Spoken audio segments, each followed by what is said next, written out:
On a misty October morning in Vermont, a retired school teacher and her husband set out for their daily walk along Orchard Road, a narrow lane that winds through miles of apple trees and quiet farmland. They never came back. Their dog was found tied to a tree, trembling. Their car still parked by the roadside. No footprints, no witnesses, only a single bitten apple lying in the dirt, and a silence that's lasted 23 years. What really happened on Orchard Road? And what secrets were left to rot beneath the trees?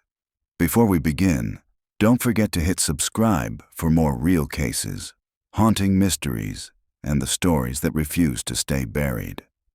The morning mist clung to the trees like a living thing, soft and low across the Vermont valley. Pale ribbons drifted between the apple rows, curling around the trunks like fingers. The air smelled of damp soil, and the sharp sweetness of fruit left too long on the branch. Eleanor Whitcomb zipped her windbreaker to her chin and took Paul's arm. They walked this route every morning, a narrow stretch of dirt road lined with aging trees that had once been their pride. In retirement, their orchard had become less of a business and more of a ritual.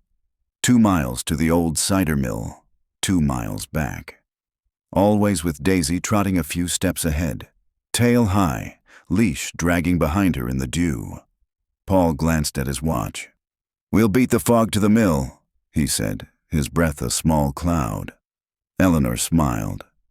"You and that watch. Even now, timing the walk." He grinned back at her. "Old habits." When they reached the fork in the road, he tied Daisy to a fence post, as he always did when they wanted a quiet walk without her darting into the trees. The dog whined softly, eyes following them as they started down the trail. Paul waved a hand without turning. "We'll be back before she knows it." It was the same thing he'd said every morning for 5 years. They disappeared into the fog like figures fading from an old photograph, the sound of their footsteps swallowed by the hush of the orchard.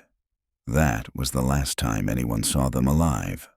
More than 2 decades later, the same stretch of Orchard Road was quiet again. The apples had long since gone untended, the Whitcomb property sold to a distant relative who never returned. The trees had grown wild, their branches reaching across the lane like archways. Detective Claire Morrison stepped out of her car and pulled on a pair of gloves. The early autumn air bit at her lungs. She could still smell apples, faint and sweet, mixing with the wet earth. Deputies were working in silence ahead of her, their orange flags marking the ground around a newly dug trench. A foreman from the construction crew stood off to the side, pale and jittery, his hard hat clutched against his chest. "We were trenching for irrigation," he said. "The backhoe hit something. I thought it was an old pipe until I saw the color." Claire nodded. She'd been called to plenty of cold scenes, but this one had a chill that wasn't just the weather. She moved closer to the flagged area. Half buried beneath the roots was a patch of fabric, pale, almost the color of bone. Dr. Lauren Ung, the forensic anthropologist, crouched nearby with a small brush in hand. She looked up briefly. Adult female, likely mid-60s. No trauma visible yet, but we won't know for sure until we get her to the lab. Claire's gaze followed the brush strokes as the last of the soil came away. A small wristwatch glinted dully in the weak light. The band was cracked leather, the face shattered, hands frozen at 9:47. "Seiko," Lauren said, carefully lifting it free. "Women's model. Late 90s design." The detective looked out across the field. The fog was lifting now, revealing endless rows of apple trees stretching toward the hills. "Eleanor Whitcomb left her house at 9:15 that morning," she said quietly. "If this stopped when she fell, that's about half an hour later." Lauren met her eyes. "Then Paul would have still been with her." Claire didn't answer.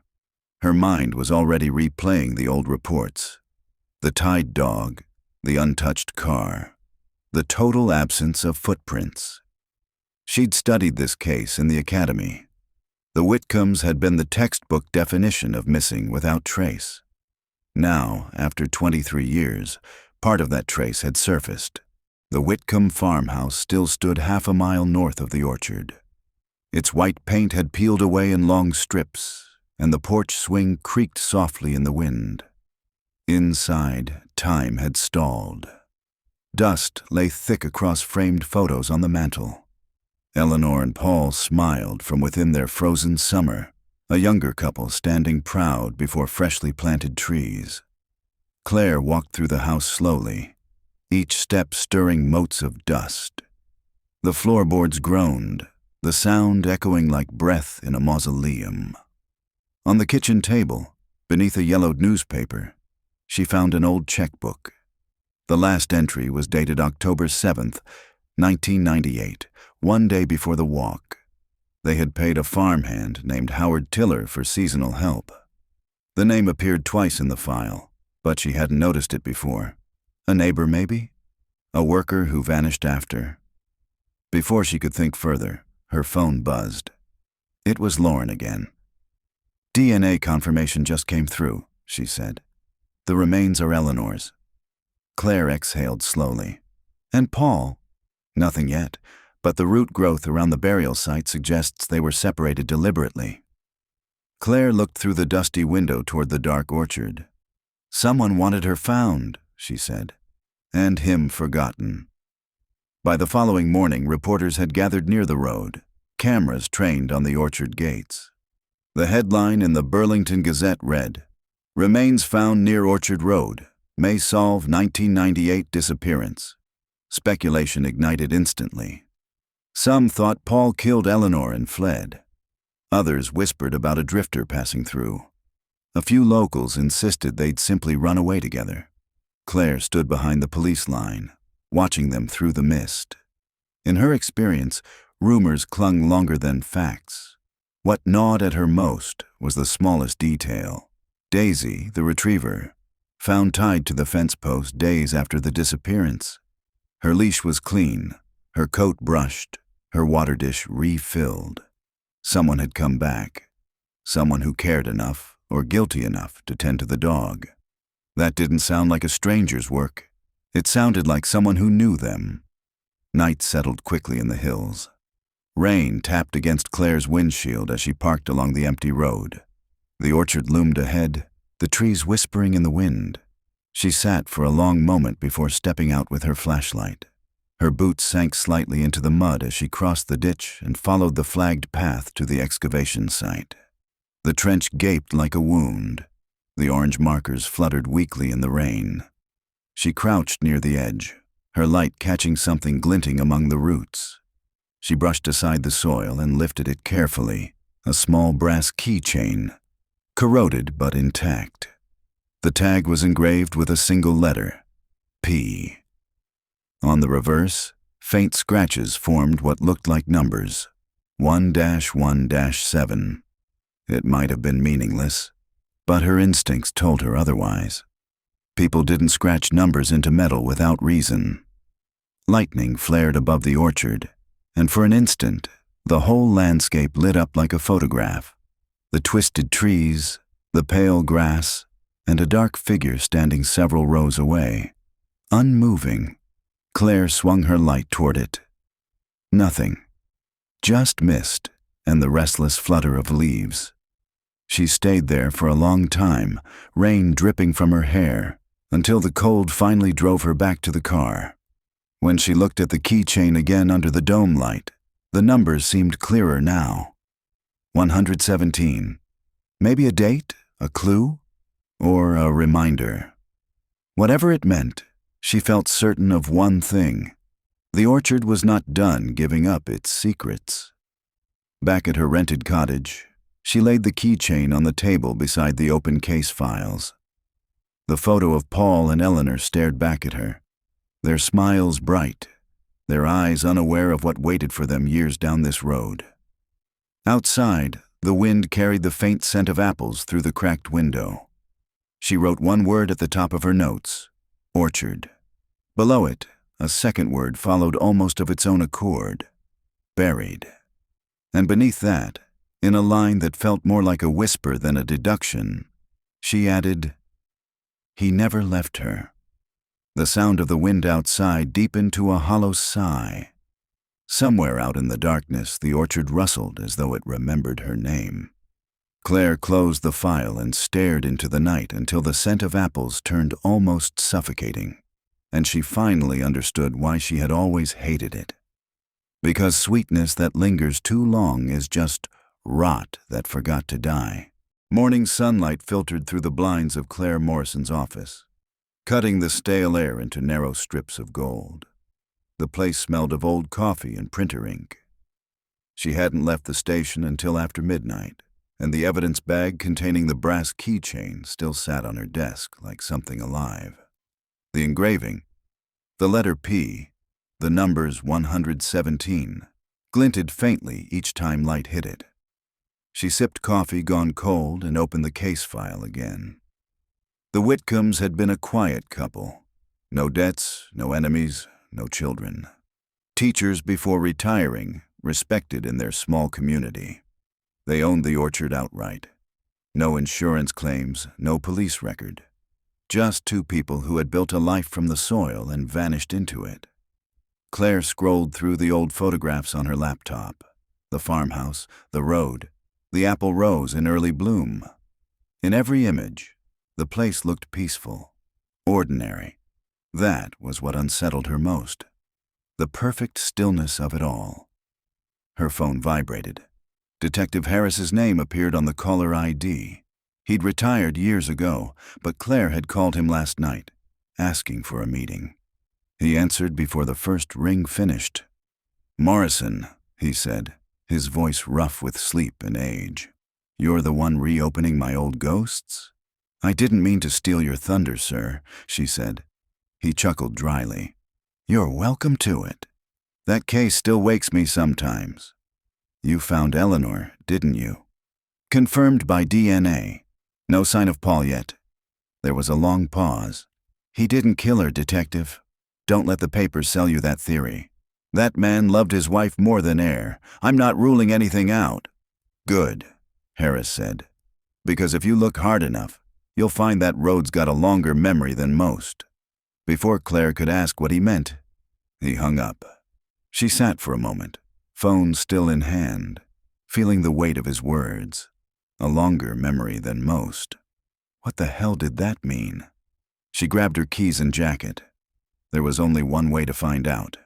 By late morning, the fog had burned off. The orchard shimmered under the weak October sun, dew still clinging to the grass. Reporters had moved closer to the fence despite the warnings, calling questions that Claire ignored as she ducked under the yellow tape. The forensic team had cleared out for the day, leaving behind the faint grid marks of excavation. She crouched near where the remains had been found, tracing the disturbed soil with her gloved hand. The roots had grown through the ribcage. 23 years of quiet reclamation. As she stood, movement caught her eye near the far end of the field.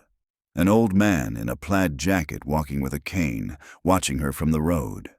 Claire met him halfway. His face was leathery and sun-browned, his eyes clear despite the age behind them. "Detective Morrison?" he asked, voice rasped by years of cold mornings.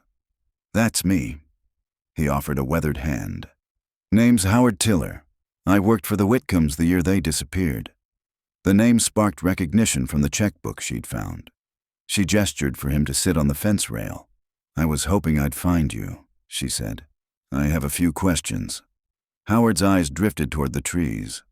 "Funny how they still grow," he murmured. "I planted half of these with Paul back in the 70s. They outlived him, I suppose. You were with them the morning they disappeared?" He shook his head. "No, ma'am. I'd finished my shift the night before, but I saw them walking down the lane that morning when I went to fetch the tractor. Waved to them. They waved back, and you didn't see anyone else?" Howard's jaw tightened. "Not their faces, no. But there was someone near the old mill. Tall man. Watching, did you tell Detective Harris?" "I did." But the tape recorder cut out halfway through. He gave her a pointed look. "Never asked me again after that." Claire frowned. Do you remember anything else? What he wore. Dark jacket. Cap pulled low. Might have been a visitor from the cider plant that used to run there. We had outsiders sometimes, fixing equipment. Or maybe just someone wandering through. But there was something off, like he didn't want to be seen. His gaze dropped to the ground. When I heard Eleanor was found, I near fell over. Paul's watch stopped working years before they went missing. I fixed it for him once.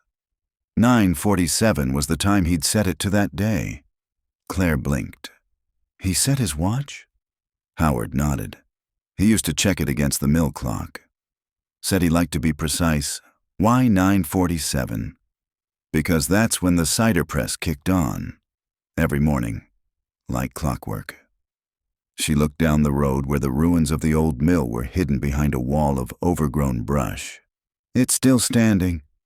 Sort of. Roof's half gone. You'll find it if you follow the sound of bees. Claire offered him a faint smile. Thank you, Mr. Tiller. If you think of anything else? He raised a hand. Be careful in there, Detective. That place isn't right. Even the birds don't roost near it anymore.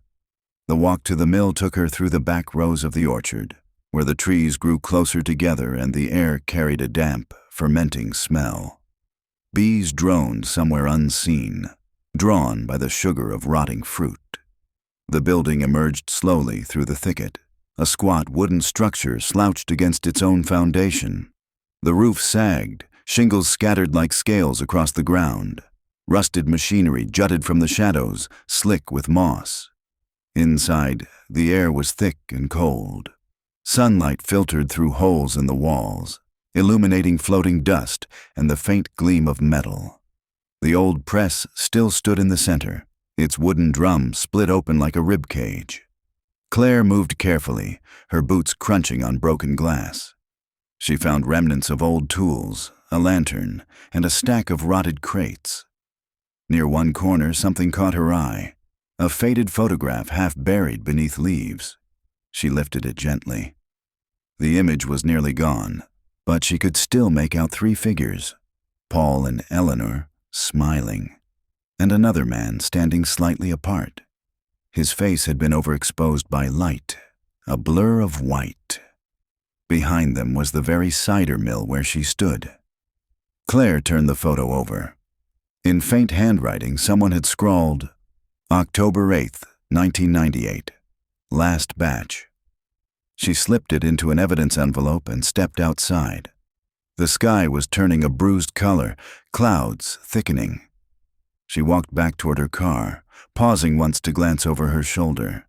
For a heartbeat, she thought she saw movement inside the mill, a flicker of shadow crossing the empty doorway. When she blinked, it was gone. Night fell early.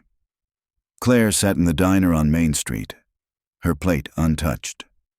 The place smelled of grease and pie crust. Locals murmured at the counter, their voices low, glancing her way now and then. She was the outsider stirring up the old ghosts again. An elderly waitress topped off her coffee. You're the detective on the Whitcomb case, she said matter-of-factly. That obvious? The woman smiled sadly.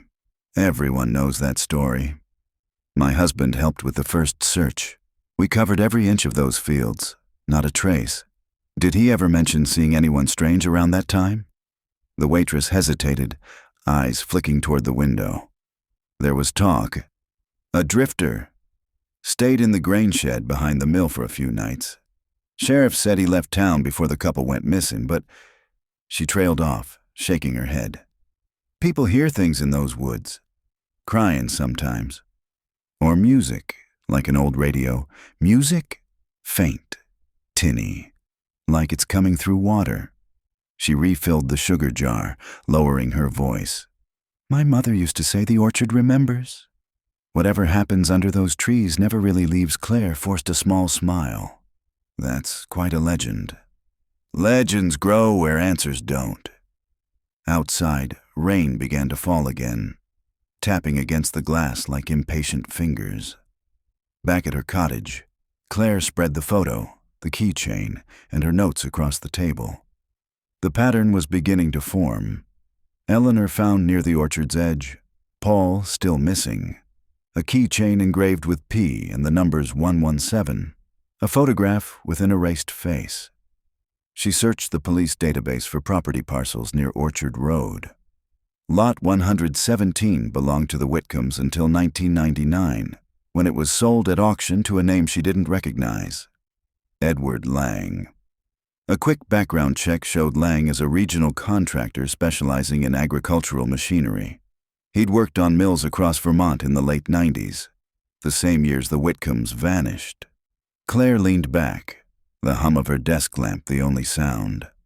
Her pulse quickened with the familiar thrill of a lead. She picked up the keychain again, turning it over under the light. The scratches now looked less like numbers and more like initials. Not 117, but perhaps LT. The corrosion made it impossible to be certain. The phone buzzed, startling her. It was Dr. Ung. "I finished cleaning the wristwatch," the forensic expert said. "There's residue under the glass. Traces of cider and something else. Motor oil. Maybe Claire's eyes drifted to the photo of the mill on her desk." "That fits," she murmured. "One more thing," Lauren added. "The damage pattern on the bones, it's not from a fall. It's consistent with blunt force trauma, the kind you'd see from industrial machinery." The room seemed to tilt. Claire looked again at the blurred figure in the photograph, the faceless man standing beside the Whitcombs on their last morning. "Thank you, Lauren," she said quietly, ending the call. Outside, the wind picked up, rattling the window frames. She turned off the lamp, letting darkness settle over the room. The photo lay in front of her, the missing face reflecting a faint sheen of light, as though, even after all these years, the stranger was still standing there, waiting. Claire pressed her thumb against the words scrawled on the back. Last batch. The cider press. The clock that struck 9:47 every morning. And perhaps the moment when everything ended. She closed the file and whispered to the dark, "Tomorrow, I go to the mill." Outside, in the distance, the faintest echo of a mechanical hum drifted on the wind, steady, rhythmic, like a machine long since left running beneath the earth. The next morning broke cold and clear. A silver mist lay across the fields, and frost glazed the orchard leaves like glass. Detective Claire Morrison parked at the edge of the overgrown lane that led toward the mill. The engine ticked as it cooled, the sound small against the expanse of quiet. She walked the last stretch on foot, her breath showing pale in the air. The orchard was beautiful in its decay. Twisted trunks, heavy branches bowing under the weight of forgotten apples. Each step stirred the scent of rot and sweetness. The mill appeared gradually between the trees, its roofline jagged against the pale sky. In daylight, the place looked worse. Walls leaning, boards warped, a nest of vines creeping through broken windows. She crossed the threshold and the smell hit her at once. Old wood, oil, and the sour ghost of cider soaked into the floorboards. She moved her flashlight in a slow arc. The light caught the metallic ribs of the cider press and a scatter of old bottles half buried in straw. Water dripped rhythmically somewhere in the shadows. A bird startled overhead, wings thumping through the rafters. Claire steadied her breathing. She'd been in plenty of places like this, houses abandoned mid-breath, barns left to collapse. But there was something about the silence here that made her skin feel tight. She crouched beside the press, tracing the iron gear with gloved fingers. Rust flaked away in orange dust. At its base, the boards were stained dark. Cider, probably. Maybe something else. She took out her phone and began to photograph the scene. The broken gauges, the conveyor belts, the shadows deep beneath the machinery. One photo showed something odd, a rectangular outline in the dust that didn't match the surrounding boards, as if something large had once rested there and been dragged away. She knelt to examine it. The wood was newer in that spot, the grain lighter. Someone had replaced a section of floor. Claire drew her pocket knife and wedged it into a gap between the planks. The wood gave reluctantly with a hollow sound. Beneath it was not dirt, as she expected, but a narrow space, an old storage pit lined with stone. She angled her flashlight downward. The beam caught glass first, rows of jars coated in dust. Pickling jars, maybe. Then something else. Metal glinting faintly under debris. She reached in with gloved hands and lifted a small tin box, its hinges rusted shut. The lid resisted until she pried it open with a knife. Inside were folded papers bound with a brittle rubber band and, tucked between them, a photograph. 2 people standing in the orchard, smiling, faces half in shadow. Paul and Eleanor Whitcomb. But behind them, at the edge of the frame, was another shape. Someone blurred, watching from between the trees. The papers were damp and fragile. She teased them open one by one. Receipts for apple shipments, inventory lists, and then, buried among them, a short note written in hurried cursive. October 7th. He came again, said the deal's off. Paul doesn't know. If he finds out, it'll ruin everything. The ink had bled, but the words were still legible enough to raise the hairs on the back of her neck. She closed the box carefully and stood. Every sense sharpened. The boards creaked under her feet. Outside, wind moved through the orchard with a long whispering sound. Then she heard it. Faint, rhythmic. Not the wind. Not an animal. A mechanical hum, low and steady, coming from somewhere beneath the floor. She froze, pulse hammering. The cider press loomed in front of her, dark and silent. The hum was coming from beyond it, below ground. She took a cautious step closer, listening. The sound deepened, a pulse through the wood, as though something still turned far below after all these years. Her flashlight beam passed over a section of wall and caught an outline, an old cellar door hidden behind a curtain of vines.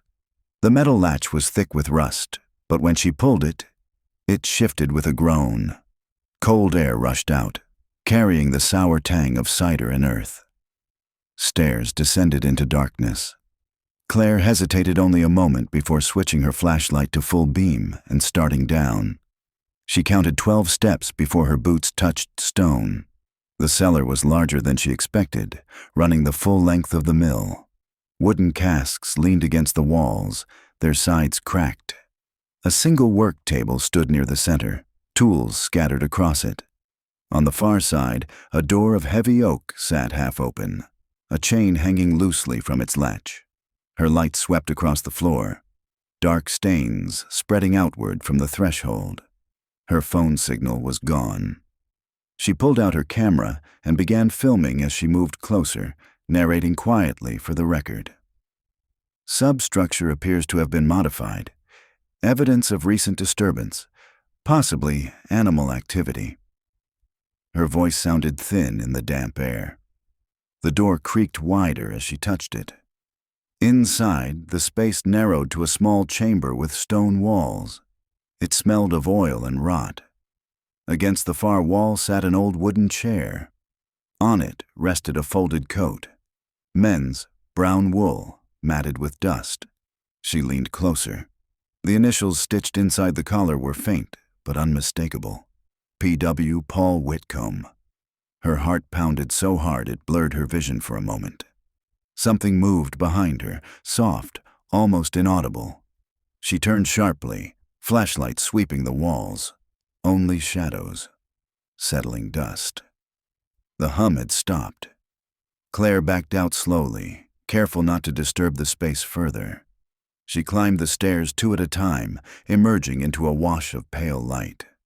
Outside, the wind had picked up, carrying the sharp scent of rain. She locked the cellar door behind her and called the station as soon as her phone regained signal. "This is Detective Morrison. I need a forensic team at the old Whitcomb mill. Possible second crime scene, subterranean level. Secure immediately." When she hung up, she caught movement near the edge of the trees. A figure watching from the orchard's boundary, still as a post. She raised a hand, ready to shout, but the figure turned and slipped between the trunks before she could move. Claire ran after it, crashing through the brush. Branches clawed her sleeves, apples rolled underfoot. The figure was fast, only a flash of dark fabric between the trees. Then it was gone. She stopped, chest heaving, surrounded by the rustle of leaves. The orchard was empty. Only the faint echo of that mechanical hum remained, fading under the whisper of the wind. Back at the mill, the forensic van's headlights cut through the gloom. Dr. Ung climbed out, raincoat flapping. "What did you find?" Claire handed her the tin box. "Notes, photographs, possibly written by Eleanor, and a coat with Paul's initials in the cellar." Lauren's eyes widened slightly. He could have died down there. Or he came back, Claire said. The coat looked placed, not dropped. Someone wanted it to be seen. They moved toward the cellar entrance. Rain began to fall in thin needles, tapping against metal.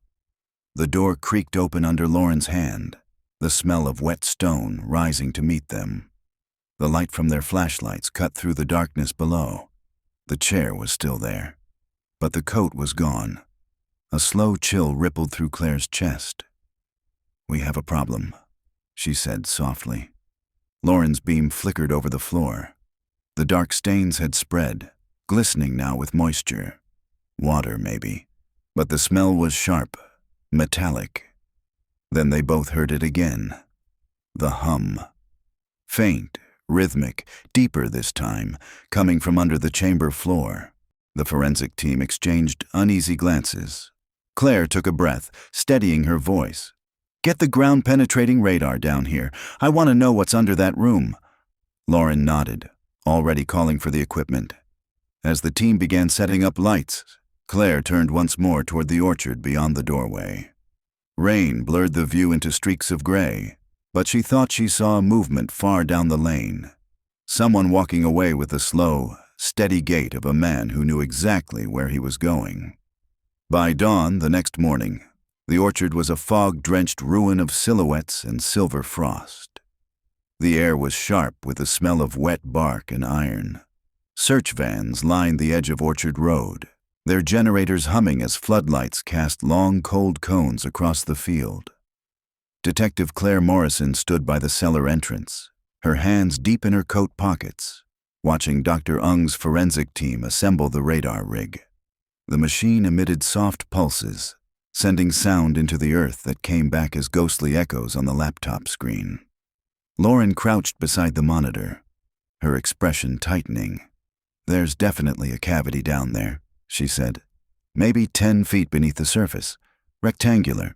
Looks artificial." Claire leaned closer. "Burial chamber?" "Could be. The readings are clean. Whatever's down there isn't natural." She radioed the excavation unit and stepped back to let them work. As the team began drilling core samples, she walked toward the old cider press again. The air around it felt colder, somehow heavier. Each droplet of condensation that fell from the rafters seemed to echo too loudly. Her flashlight skimmed across the wooden beam where she'd found the tin box. A faint mark she hadn't noticed before. Initials scratched by a blade. E.W. Eleanor Whitcomb had been here, possibly hiding something, possibly dying here. The metallic whine of the drill bit stopped suddenly. Lauren looked up from the laptop, frowning. "We hit metal." Claire moved to the edge of the pit as 2 men pried loose a section of the stone floor. Beneath it lay a tarnished steel hatch with a small circular handle. Rust streaked the hinges like dried blood. She crouched. Could it connect to the mill's drainage system? "Too deep for that," Lauren said, "and too deliberate." They cleared the remaining dirt until the hatch stood fully exposed. Claire tugged on her gloves and nodded for them to open it. The hinges protested with a long screech as the hatch lifted. A breath of cold, stale air rushed out, followed by the unmistakable scent of rot and machine oil.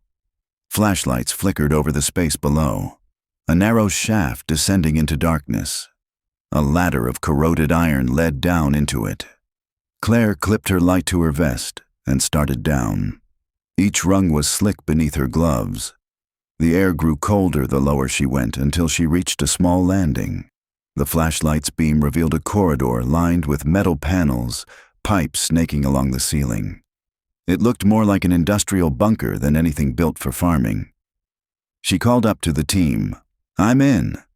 "It extends east." Her voice bounced back in tinny reverberations.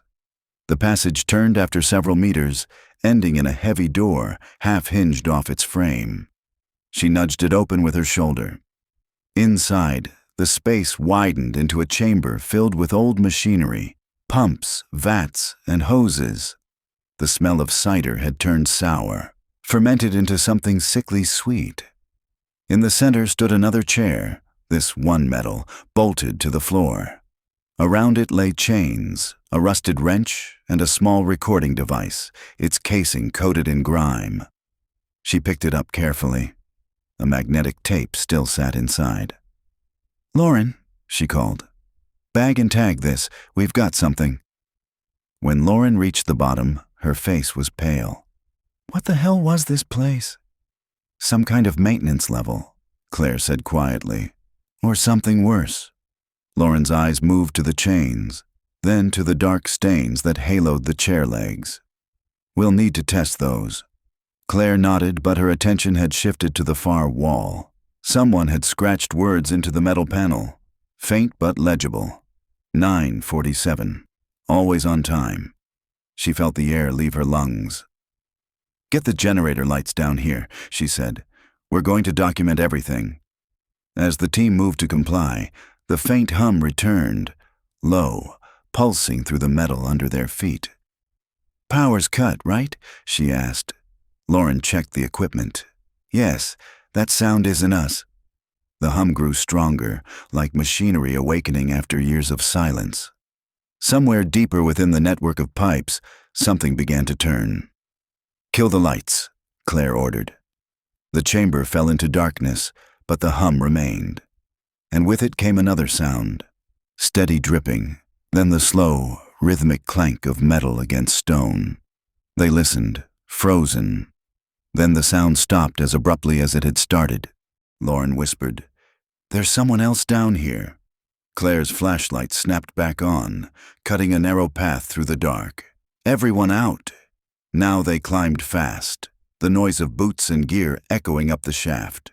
When Claire reached the surface, she turned just in time to see the hatch shudder behind her. It slammed shut on its own, dust puffing up around the seams. By mid-afternoon, the storm had rolled in. Rain hammered the orchard, turning the ground to mud. The excavation site was cordoned off, guarded by 2 deputies. Claire sat in her car with the heater running, the tape recorder from the underground chamber resting on the seat beside her. She turned it over in her hands. The label was handwritten. October 8th, 1998, the day the Whitcombs vanished.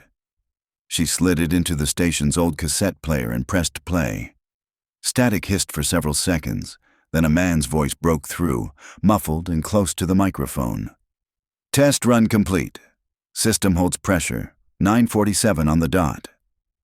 There was a pause. Machinery hummed faintly in the background. "Eleanor doesn't understand yet. She will. Once she sees what we've made, she'll forgive me. This orchard's more than fruit now. It's a living thing." Claire froze.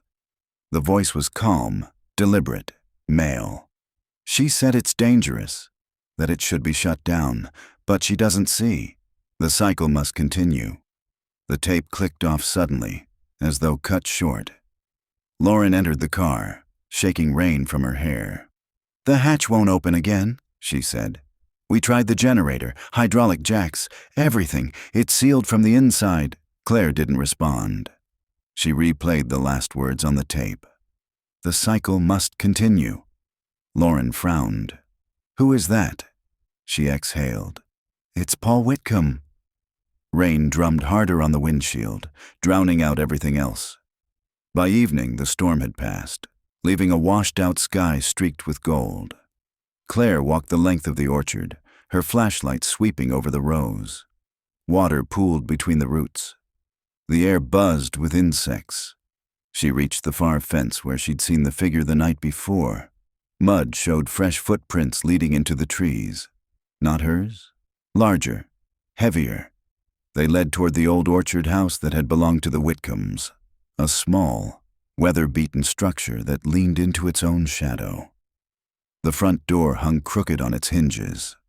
She stepped inside, flashlight cutting through dust. Furniture sat under yellowed sheets.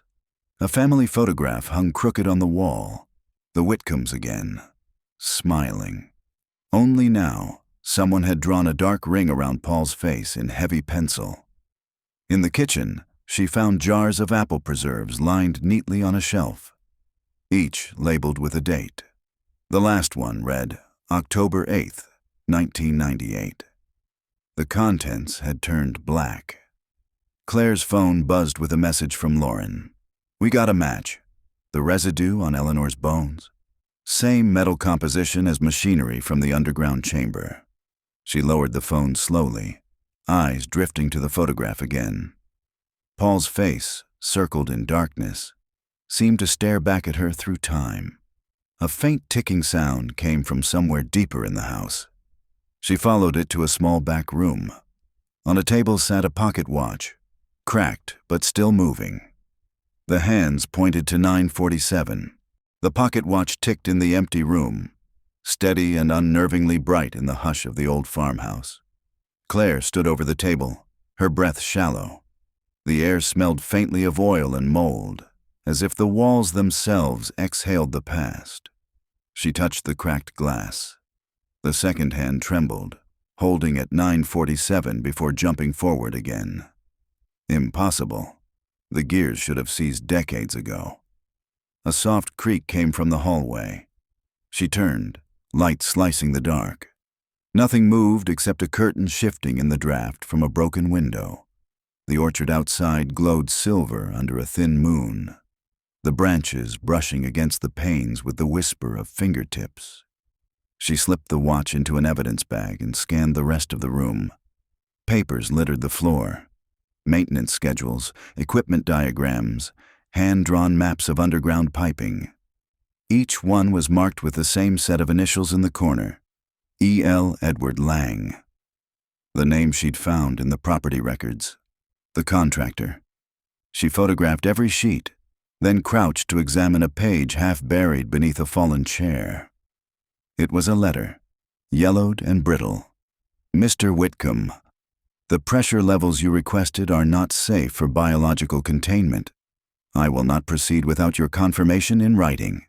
E.L. Biological containment." The phrase ran cold through her mind.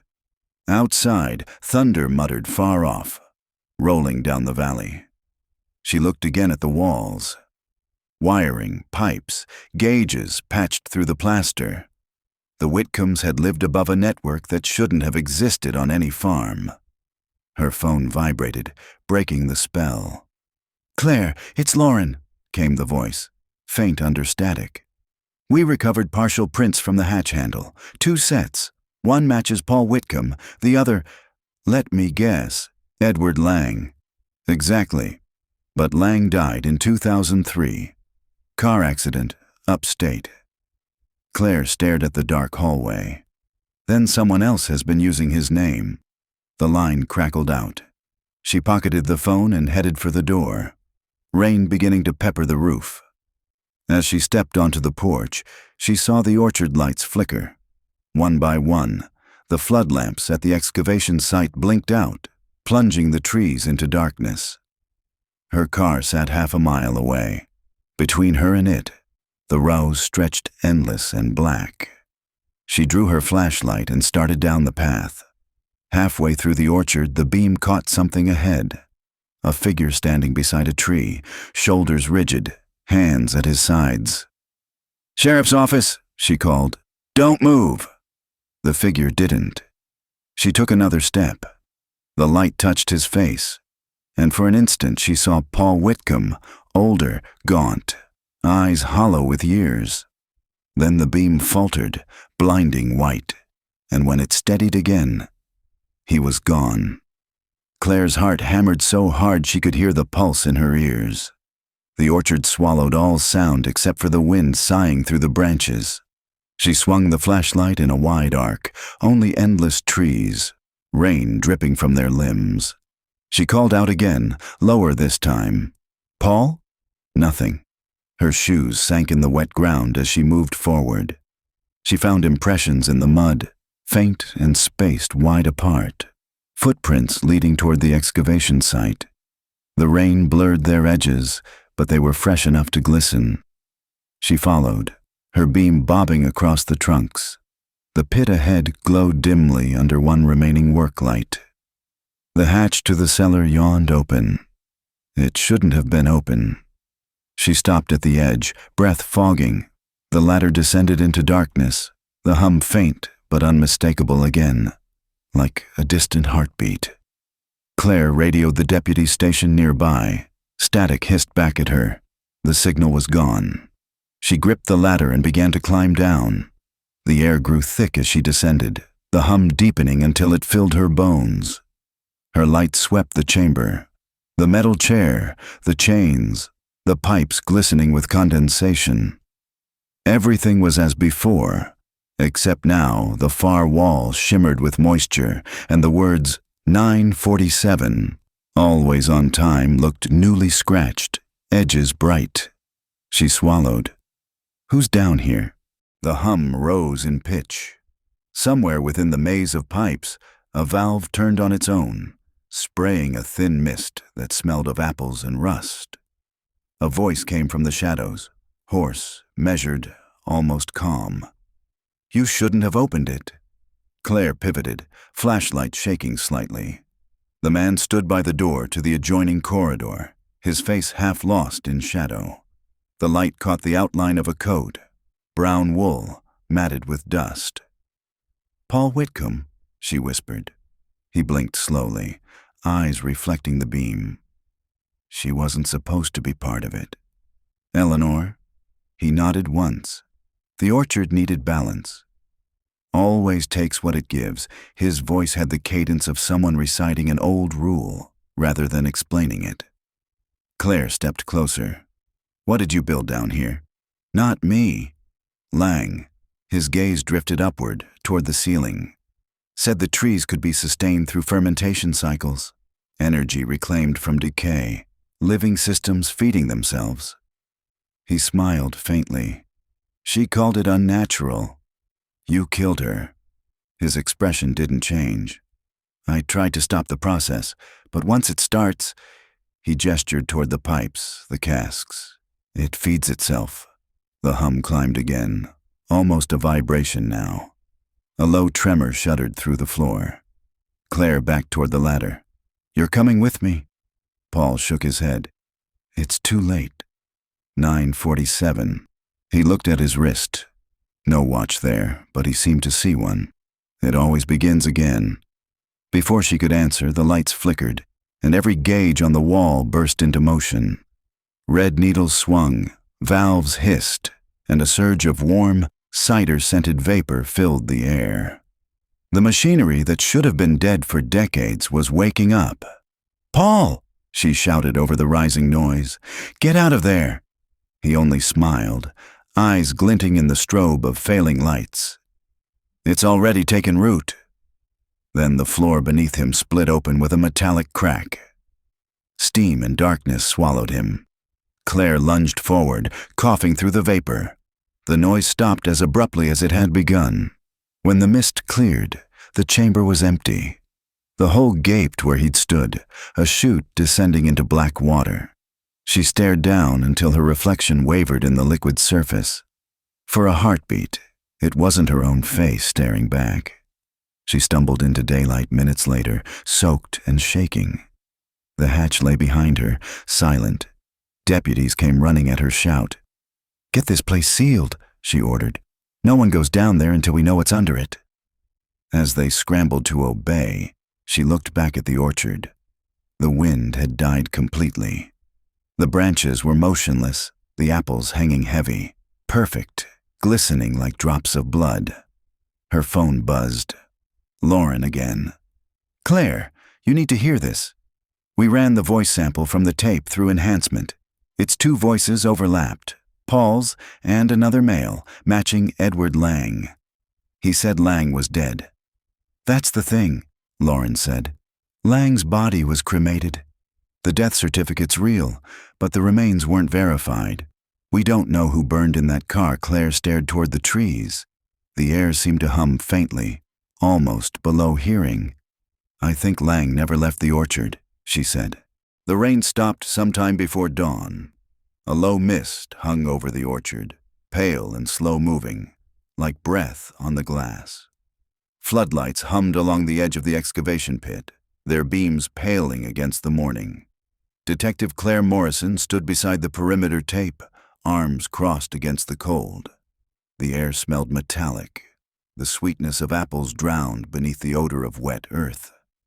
Overnight, the deputies had pumped the shaft dry, revealing the chamber's lower level, a tangle of rusted pipes and what looked like the remains of another press, smaller, half-submerged in silt. Dr. Ung crouched near the opening, tablet balanced on one knee. "We sent the first soil cores to Burlington," she said, without looking up. "They came back wrong.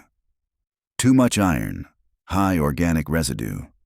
It's like the soil's been fed ground material from the machinery itself." "Decomposition?" Claire asked. Lauren shook her head. "More like conversion. Something chemical. Whatever ran through those pipes, it wasn't just cider." Claire knelt beside her. The mud was slick and faintly warm, a weak vapor rising from it even in the cold. She brushed her glove across the surface and caught the faintest shimmer, tiny motes of red that glowed when they caught the light, like embers in ash. "Has this place been tested for contaminants before?" "There's no record of it," Lauren said. "I checked the environmental archives. The Whitcombs never registered industrial equipment on their property." Claire rose slowly, scanning the orchard. The trees nearest the mill looked healthier than the rest, leaves glossy, fruit unnaturally large. The contrast was striking, almost obscene. "Get samples from those," she said.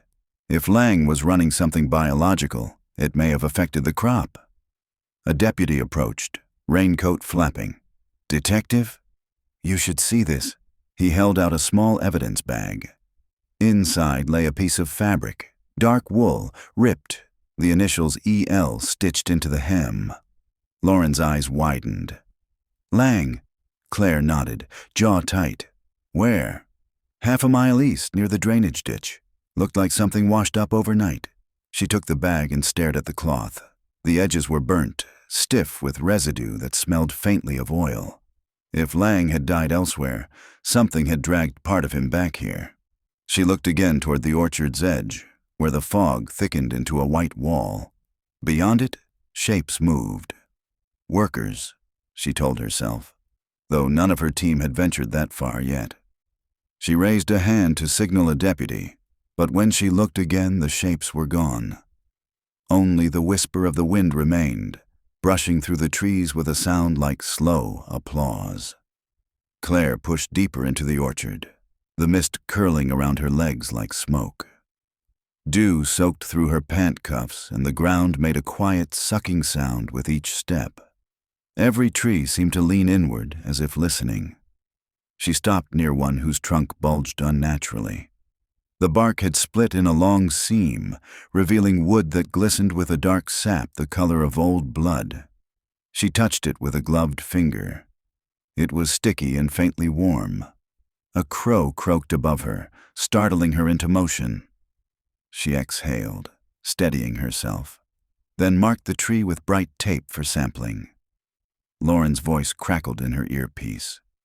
"The lab just called. Those glowing particles in the soil, they're traces of hemoglobin." Claire blinked. "Human?" "Indeterminate, but it's mammalian for sure. Whatever Lang was doing down there, he was running blood through those systems." A shiver chased up Claire's spine. "Send that result to the state for verification." Quietly, she turned back toward the excavation pit. A light flickered below. the forensics team working around the drained shaft. When she reached the edge, one of the techs waved her over. "Ma'am, we found something under the second press." They hauled up a small metal canister, sealed tight with clamps. Claire brushed away the mud and read the label etched faintly into the side. Cycle compound A9, 947 series. Lauren stared at it as though it might detonate. "I've seen that code before. In Lang's patents. He was experimenting with biofermentation agents, supposedly to create self-sustaining agricultural ecosystems." Claire's throat felt dry. "Using blood?" "Probably as a medium for bacterial culture. But this would need live cells to maintain function." They set the canister gently onto a tarp. Claire watched the condensation form on its metal surface, a faint pulse of heat radiating from within. "We're done here for today," she said finally. "Seal it. Nobody touches it until we have a containment unit." As the team packed up, she caught sight of the orchard again.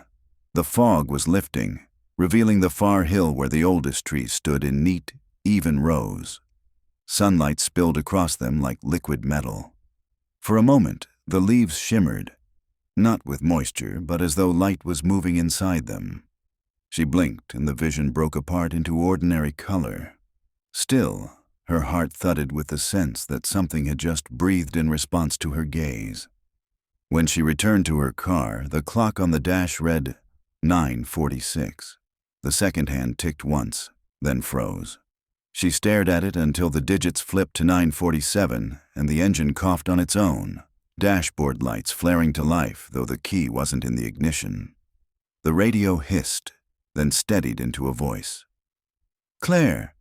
It was unmistakably Paul Whitcomb's voice, calm and distant, the same tone from the tape. "You can't stop it. It's part of the soil now." Static swallowed the rest. Her hands were trembling when she turned the key and the radio went dead. The orchard lay still in her rear-view mirror, but the branches moved as though waving her goodbye, or warning her back. The county courthouse smelled of paper and rain.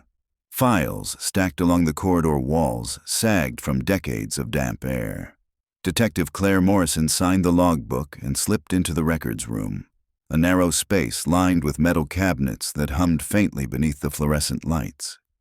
She was looking for anything bearing the name Edward Lang. Patents, licenses, environmental citations. The clerk, a wiry man with nicotine-stained fingers, had been less than enthusiastic. "Most of the Lang materials boxed for disposal," he'd said. "Some chemical nonsense from the 90s. Now, with the door shut behind her, Claire found the box marked L23. Inside lay folders thick with correspondence and brittle photocopies of schematics. Across the top of one page, scrawled in neat engineer's print, was a heading: Sustained Organic Conversion Project. Orchard Test Site A. She eased the file open. Typed notes described a system of fermentation loops designed to recycle organic waste into nutrient slurry.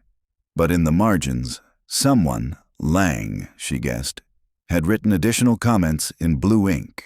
Trial number 9. Blood substrate stabilizes pressure curve. 947 equals perfect balance. Her stomach turned. 947 again.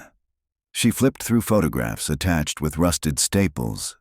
The cider mill under construction, the underground tanks gleaming new, Lang and another man, Paul Whitcomb, standing beside them.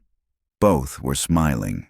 The caption read, First activation, 1994.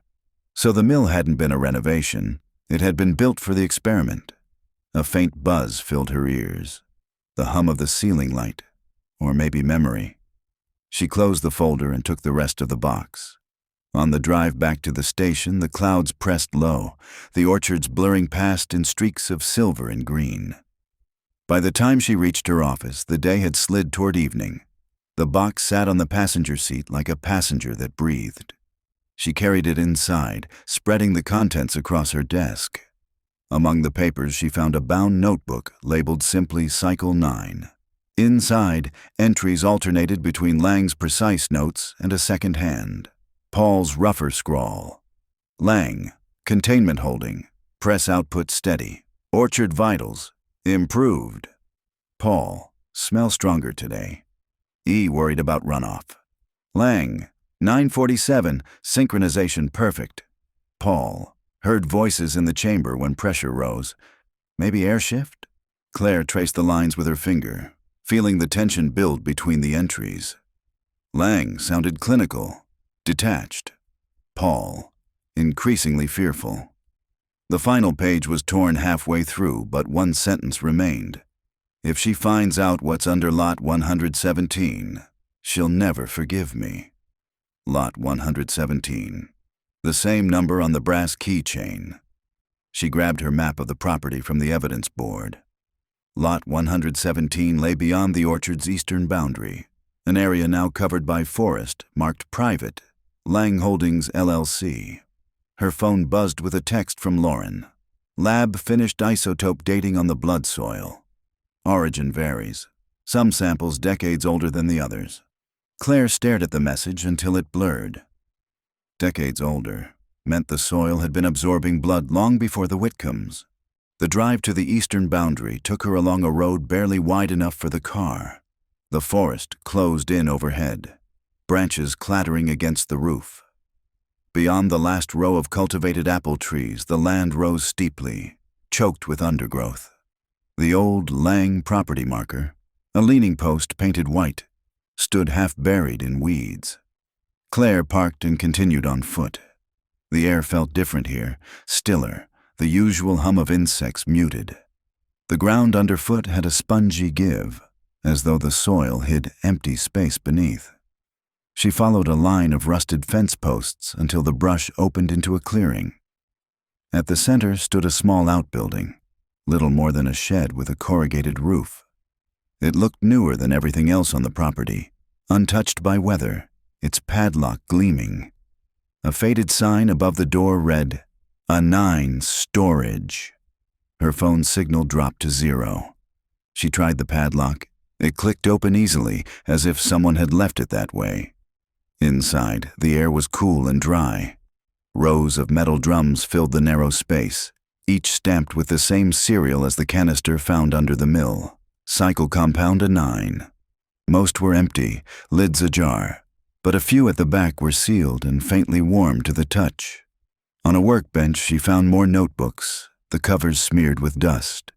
She opened the top one. It wasn't Lang's hand this time. It was Eleanor's. Lang says the orchard will thrive. Paul believes him. I hear the pump at night, like a heartbeat. He says it's just the system breathing, but it's too loud. It's in the roots now. Claire turned another page.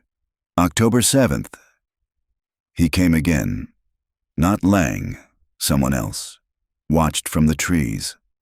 Paul told me not to worry, but I know the look in his eyes. He's afraid of what he built. The last entry had been written in a jagged rush. If anyone finds this, stop the cycle before 9:47. Claire slipped the book into an evidence bag and turned toward the door. A sound stopped her. A soft knocking from somewhere beneath the shed floor. 3 taps, a pause, then 3 again. She crouched, pressing a palm to the boards. A vibration pulsed up through her hand, faint but steady, like something working deep in the soil. Her mind replayed Paul's words in the cellar. It's part of the soil now. She backed away and stepped outside. The clearing had changed. Mist had crept in while she'd been inside, curling low to the ground.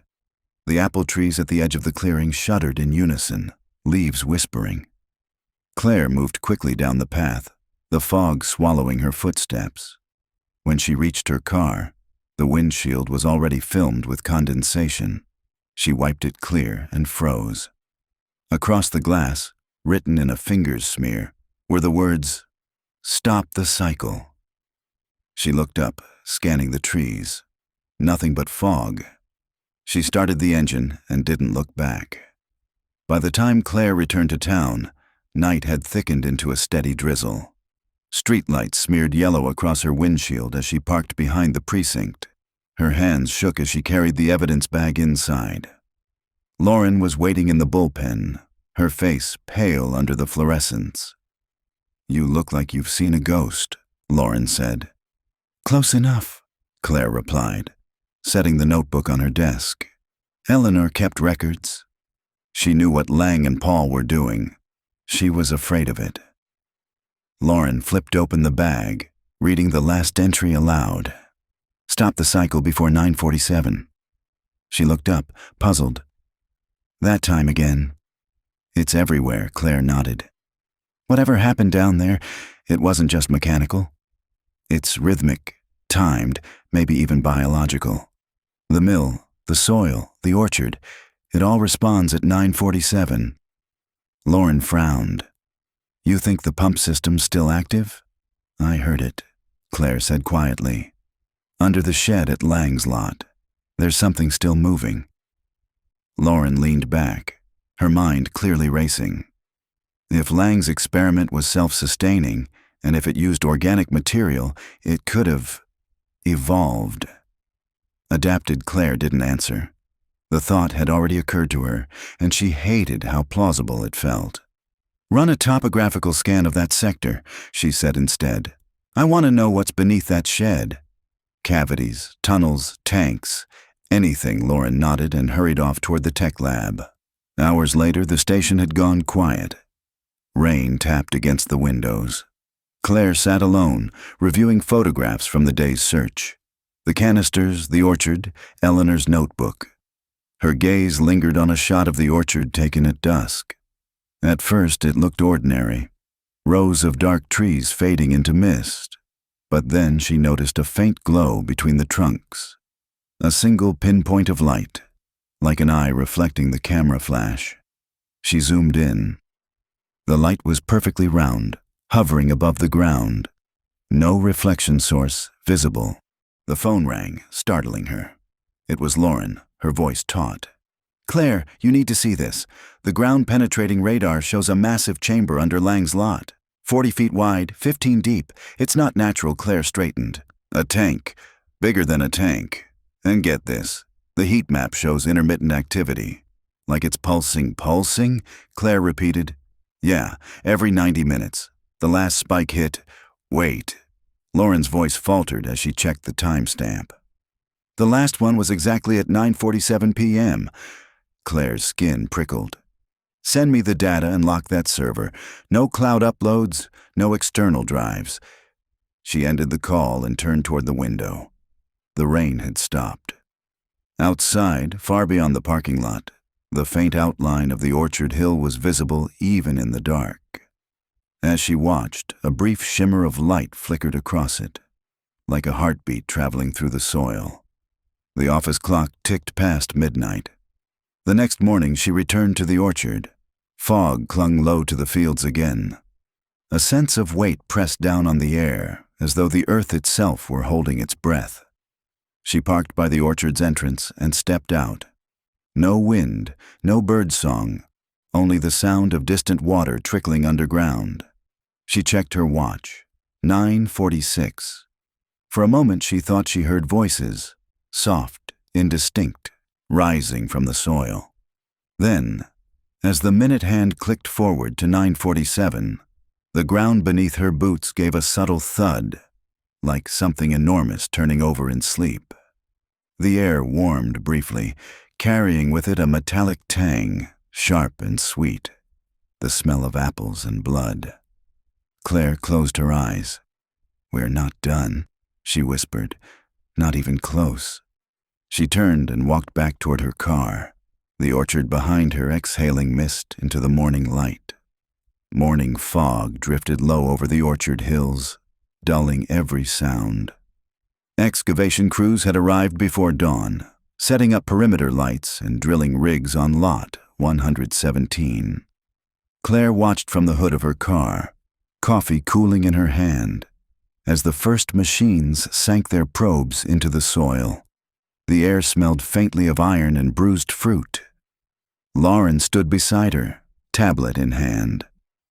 Ground-penetrating radar confirmed the chamber runs directly beneath the old shed. We've marked the access points here and here. She pointed to the display, her tone flat but eyes anxious. Claire nodded. Let's start shallow. No heavy drills until we stabilize the surface. I don't want to collapse. The crew chief, a bearded man named Marlowe, lifted a hand in acknowledgement and began issuing orders. The hum of machinery built into a steady vibration. By mid-morning, they had exposed the first corner of something metallic beneath the packed clay. It gleamed darkly in the filtered light, an edge of corrugated steel, curved like the side of a buried tank. Claire crouched near the opening. Looks industrial. Pressure vessel, maybe 20 feet diameter. Lauren's scanner beeped. Temperature differential. There's heat coming from inside. Residual? No. Active and rhythmic. Claire exchanged a look with her. Pulsing? Lauren nodded once. The crew widened the trench until a hatch became visible, round, bolted, its paint long oxidized into reddish black. A faint hiss escaped from its seams, and the air carried a sour, sweet odor, something between fermentation and decay. Marlowe tapped the hatch with a wrench. Hollow underneath. No pressure buildup reading. We can open it whenever you say, let it vent first, Claire said. Then we go in slow. She radioed the county hazmat team for standby support, then sat on the embankment, watching condensation form around the hatch. The rhythmic pulse continued, low enough to feel rather than hear, like a subterranean heartbeat matching her own. By noon, the pressure gauge read neutral. Marlowe twisted the wheel on the hatch. It resisted, then gave with a wet exhale. A gust of air rolled out, thick and damp. Everyone stepped back. Claire leaned forward with her flashlight. The beam reached only a few yards before vanishing into haze. Metal stairs descended into the dark. She clipped her radio to her vest. I'm going down first. Lauren's protest caught in her throat, but she followed anyway. The air inside was heavy and cool, carrying that same metallic sweetness. At the bottom of the stairs, the space widened into a circular chamber lined with pipes and half-buried drums. In the center stood a cylindrical tank about 10 feet across, humming softly. Tubes snaked from it into the walls, pulsing faintly with a reddish glow. Claire moved closer. The tank's surface was warm to the touch. A gauge at its side flickered, cycle 9, active, followed by the time 9:47:00. Lauren whispered, It's still running. Claire shone her light through a small inspection window. Inside, fluid churned slowly, thick and dark. Something pale drifted near the surface, a shape like a hand pressing against the glass from within, then sinking back. Lauren gasped and stumbled away. Claire forced herself to keep watching. The motion repeated. Two pale forms swirling together, separating again. For an instant, she saw a face. Then the gauge spiked. The hum grew louder, turning into a low roar. Out! Claire shouted. Now! They raced up the stairs as the lights flickered red. Behind them, liquid thundered inside the chamber. When they reached daylight, Marlowe slammed the hatch shut. Steam jetted from its seams before the noise subsided into silence. The crew scattered to safe distance. Claire and Lauren stood side by side, chests heaving. What did you see? Lauren asked finally. Claire's voice was hoarse. Bodies, or parts of them, but not decomposed, preserved. Moving, Lauren's face drained of color. Recycled. Claire nodded numbly. Lang's cycle, self-sustaining, organic conversion. He wasn't feeding the orchard with waste. He was feeding it with them. They set up containment protocols through the afternoon. Hazmat sealed the hatch with polymer foam, and state forensics prepared to extract samples. The press began calling by evening, but Claire issued a temporary blackout order. At sunset, she sat on the hillside overlooking the orchard. The air was still again, as though nothing had happened.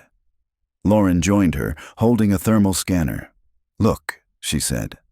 On the screen, faint heat signatures glowed among the trees. Hundreds of small pulsations synchronized across the orchard rows. Claire stared in silence. Each pulse rose and fell together, matching the timing she knew too well. 9:47 would come again soon. When the minute struck, the soil beneath the trees shimmered, the faint hum spreading outward from the buried tank. Leaves rustled though no wind blew. Lauren whispered, "It's breathing." Claire nodded, "And it's alive." By dawn, the orchard looked like a military zone. State troopers had cordoned off every road leading to it, and yellow quarantine tents glowed faintly in the mist. Helicopters droned above the tree line, the low thump of their blades echoing off the valley walls. Claire stood beside the makeshift command trailer, sipping bitter coffee that did little to shake the exhaustion. Around her, agents from environmental control, state forensics, and the CDC moved in tight formations, all dressed in white protective suits. Every face carried the same expression, a wary fascination that masked unease. Lauren emerged from the trailer, tablet under her arm. "We finished the preliminary analysis of the fluid," she said. "It's not just blood. There's plant DNA, human tissue, animal protein, all blended into one composite. The structure's organized." "Organized how?" Claire asked. "Like it's alive," Lauren said quietly. "Not decomposing, just maintaining itself. Cells dividing, reforming. Whatever Lang made, it's still evolving." Claire looked past her to where technicians were unsealing the hatch again under hazmat supervision. "We're pulling samples, not opening that tank completely," she said. "Understood," Lauren replied, though her voice trembled slightly. By mid-morning, the excavation had widened. The earth around the chamber was softer than expected, riddled with cavities. As the diggers exposed one of them, the smell hit first, an acrid sweetness like spoiled cider. Then they saw the bones, hundreds of them. A shallow catacomb of tangled skeletons lay packed in the earth like driftwood. Some were small, child-sized. Others wore the remnants of rotted work clothes. A field medic muttered, "These aren't new. Layers go deep." Claire crouched at the edge, flashlight trembling in her hand. The bones near the surface were bleached white, but deeper down they took on a reddish hue, as though stained from within. Lauren joined her, whispering, "Preliminary carbon readings suggest some of these date to the 1940s. That's before Lang, before the Whitcombs, before the mill existed," Lauren confirmed. Claire stared at the mass grave, trying to reconcile the timeline. "So Lang didn't start it, he found it?" She rose slowly, the implications sinking in. "This isn't just one man's experiment. It's something older, something that's always been here." A voice behind her said, "Detective Morrison?" She turned. An older man stood at the edge of the tape, coat soaked with fog, hat in his hands. His face was lined, his eyes sharp despite age. "I'm Harold Ames," he said. "My grandfather owned this land before the Langs. Back then it wasn't called an orchard. It was just the hollow." Claire stepped closer. "You knew about this place?" "Everyone in town did," Ames replied. "They said the soil here never died. Anything you buried grew back different." He looked past her at the pit, his voice lowering. "My grandfather lost 3 workers here in '43. They were draining a cistern when the ground opened under them. Sheriff sealed the case, said it was an accident. But after that, he sold the land cheap. Lang bought it 15 years later." Claire exchanged a glance with Lauren. "You're saying Lang knew what was under there?" "Oh, he knew," Ames said grimly. "He used to come into my store, asking about fermentation cycles, about the old spring that ran through the hill. He said he wanted to harness its energy." "Energy?" Lauren echoed. Ames nodded toward the orchard. "He called it the cycle. Said it was self-renewing, a natural converter. I told him some things aren't meant to be harnessed." Claire felt a chill settle in her chest. "And the disappearances?" The Whitcombs, the others? Ames's eyes flickered with recognition. Same as always. The Hollow takes who it wants. Always has. That afternoon, the state archaeologist arrived with a full team. They began cataloging the skeletal remains layer by layer, photographing each fragment. The deeper they dug, the stranger the findings became. Bones fused with roots, vertebrae threaded with fibrous tendrils resembling plant matter, skulls with fine networks of vine-like growth emerging from the eye sockets. Lauren stared at the images on her tablet, pale. The roots aren't just wrapping the bones, they're growing out of them. The tissue is hybridized. Claire swallowed hard. Meaning the orchard's feeding on them. Or they're part of it now, Lauren said. For hours, the two women watched the dig unfold, the valley echoing with the distant rumble of machinery and the crackle of radios. Then, just before sunset, a shout went up from the pit. A technician waved frantically. "Detective! We found something sealed in concrete." Claire climbed down with him.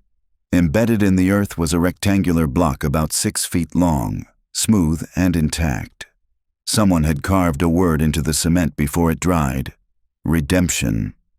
"Get me a saw," Claire ordered. When they broke through the outer layer, a metallic box lay inside. A time capsule, rusted but airtight. She pried it open carefully. Inside was a single object, an old reel-to-reel tape recorder and a note in Lang's hand. "If you're hearing this, the cycle has already chosen again. It will not stop. It remembers." A strip of magnetic tape remained wound on the reel.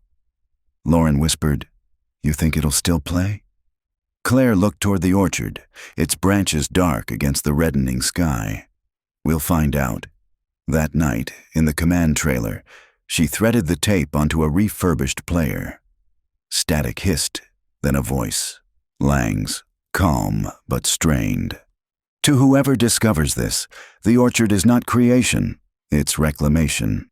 I thought I could contain it, guide its rhythm. But the soil knows what it wants. Every cycle needs blood to start again. At 9:47, it wakes." A low hum filled the background of the recording, the same pulse Claire had heard underground. Lang's voice trembled. "I tried to stop it. I buried the tank, but it still breathes through the roots. If it calls you, don't listen. Whatever it shows you, it's not your dead coming back. It's using their shapes." The tape ended in silence, followed by a faint mechanical clicking, as though something far away was turning. Outside, the wind rose through the orchard, carrying a whisper that made the tent walls shudder. Claire shut off the recorder. "Seal that tape." "Double evidence chain," she said quietly. Lauren nodded, but her eyes were fixed on the clock above the door. "It's 9:46, she whispered. Claire turned slowly toward the window. The orchard beyond was a blur of shifting light. At 9:47, the valley exhaled.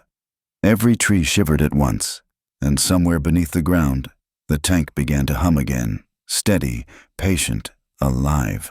The following morning, the orchard was gone from public record. Satellite feeds went dark, phone coverage vanished, and the stretch of highway that once led to Orchard Road was barricaded under the guise of environmental contamination. Claire watched the chain-link fences go up from her unmarked car.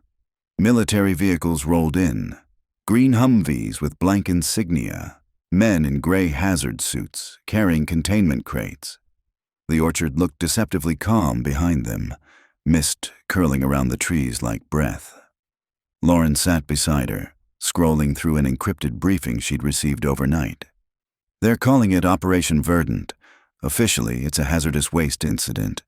Unofficially," she hesitated, "they're bringing in biological warfare specialists." Claire frowned. "That's not what this is." "They don't care," Lauren said. "They think it's a pathogen. Something Lang unleashed. CDC's already claiming jurisdiction." Claire watched a column of soldiers march toward the orchard's eastern slope, where the tank had been sealed. "They're going to make it worse," she said quietly. At noon, she was summoned to a temporary command center at the county airfield. The hangar had been transformed into a crisis room filled with screens showing live drone feeds of the site. A colonel from Biodefense introduced himself simply as Gates, a tall, cold-eyed man who spoke like every word had been cleared by a lawyer first. "Detective Morrison," he said, "your cooperation has been commendable, but from this point forward, the orchard is federal property. You and your team are relieved. With respect, Colonel, you have no idea what you're dealing with." Gates smiled thinly. "That's precisely why we're here." He gestured to a screen displaying thermal imaging from the excavation pit. The buried tank glowed like a furnace. "Radiological?" Claire asked. "Organic," Gates replied. "Our sensors picked up rhythmic emissions, sound, heat, electromagnetic pulses. Every 90 minutes precisely, we intend to neutralize it. How?" "Controlled burn," he said simply. "Napalm followed by soil vitrification. Nothing survives." That Claire felt her stomach twist. "If you burn it, you'll feed it. It responds to organic material. It consumes it." Gates ignored her. "We deploy at 1800 hours." Outside the hangar, Lauren caught up with her. "You can't let them do this." "I know. They're going to erase everything. Lang's notes, the remains, the tank." Claire's hands clenched around her badge. "Then we take what we can before they do." They returned to the station under cover of rain. In the evidence locker, Claire retrieved the sealed box containing Lang's final tape. Lauren copied its contents to a private drive, encrypting it off-network. "If this goes wrong," Lauren said, "someone has to know what happened here." Claire nodded. "Then we leave a trail." By dusk, black smoke coiled over the hills. From the ridge, Claire and Lauren watched military trucks encircle the orchard. The first wave of napalm hit like falling stars, liquid fire blooming across the trees. Flames raced through the orchard rows, devouring everything. The heat shimmered in waves, the air filled with the smell of scorched fruit and iron. But beneath the roar, another sound rose. The low hum, deep and resonant. The soil itself began to pulse, glowing faintly from within. Lauren grabbed Claire's arm. "It's absorbing the heat." On the ridge below them, soldiers shouted as the ground split open. Molten light surged upward, twisting into the shapes of branches. The fire didn't consume. It transformed. The burning trees fused into luminous forms, white and translucent, swaying without wind. Gates' voice crackled over the loudspeakers. "All units, fall back! Repeat, fall back!" The hum deepened into a vibration that rattled the ground. A shockwave rolled through the valley, snapping branches and toppling lights. Claire and Lauren ducked behind a boulder. The flames abruptly died, smothered by their own light. When Claire looked up, the orchard was still standing, untouched, gleaming faintly under a silver haze. "It regenerated," Lauren whispered. Claire's voice was hollow. "It fed on everything we gave it." By midnight, the valley was silent. Military lines had collapsed. Radios emitted only static. The orchard shimmered faintly, casting a ghostly glow over the ruins of vehicles half swallowed by roots. Claire and Lauren descended carefully through the smoke. The air was cooler now, heavy with the scent of earth after rain. Near the center of the field, where the tank had been, stood a new tree, taller than the rest, its trunk white as bone. From one of its branches hung something metallic, a badge. Claire approached slowly. It was her own, the one she'd lost near the pit days earlier. Dried sap crusted its surface, and faintly, through the resin, she saw her reflection. Except the reflection wasn't her. It was Lang, smiling faintly, his lips moving without sound. She stumbled back, heart hammering. Lauren called out, "Claire, look!" Across the orchard, dozens of new trees were growing, their bark marked with faint human outlines, as if molded around what lay beneath. "God," Lauren breathed. "They're people." Claire whispered. They were. A wind rose suddenly, carrying a faint whisper that could almost be words.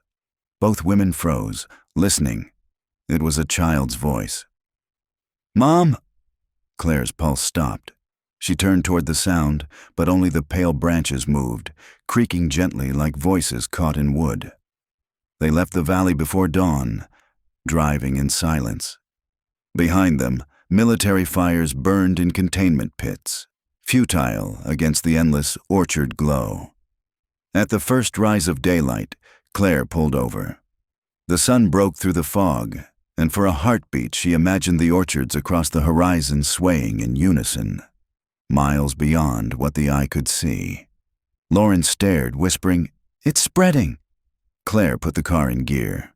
"Then we follow it." The radio crackled, faint static resolving into a pulse, low, steady, unmistakable. 9:47. She drove toward the rising sun. 3 days after the orchard burned without burning, Vermont looked normal again from a distance. Clouds rolled harmlessly over the valley. The radio spoke of road closures and chemical spills, and the world went on pretending. Claire and Lauren didn't. They'd spent those days driving south, small roads, rest stops, maps spread across the dash. Every few hours the radio pulse returned, a single low tone, always at 9:47, registering even when the car was off. Lauren kept a log. "That's 6 states so far," she murmured as she marked another dot on the map, each one along the same groundwater vein, the Ashwick Aquifer. Claire nodded, eyes on the road. Lang said it was self-sustaining. Maybe it followed the water table. They stopped at an abandoned cannery near the Connecticut border, another Lang facility listed in his patents. The building sagged beneath ivy, its windows dark. A faded sign read, "Lang Agritech, Nutrient Division." Inside, the smell hit first, sweet, metallic. The orchard scent again. Pipes ran along the walls, corroded but humming faintly. On one rust-stained panel, someone had scrawled, "Cycle 10, active in chalk." Lauren crouched, running a portable Geiger over the floor. The needle twitched not from radiation, but something else. Bioelectric current. "Same pattern," she whispered. "It's alive here too." Claire moved deeper, flashlight slicing through the dark. At the back of the plant, she found a row of tanks smaller than those in Vermont. One was cracked open. Inside, thick fluid clung to the walls, glinting like tar in the beam. Floating at the surface was a fragment of cloth, gray wool embroidered with the initials PW. Her throat tightened. "Paul." Lauren joined her, voice barely audible. "If this is Cycle 10, he's part of it." A low hum began in the walls, deep and regular. The floor vibrated under their boots. "Out," Claire said. They ran for the door as lights flickered to life overhead, rows of sodium lamps stuttering awake for the first time in decades. The hum grew into a rhythm that pulsed with their heartbeats. Outside, the ground around the cannery shivered.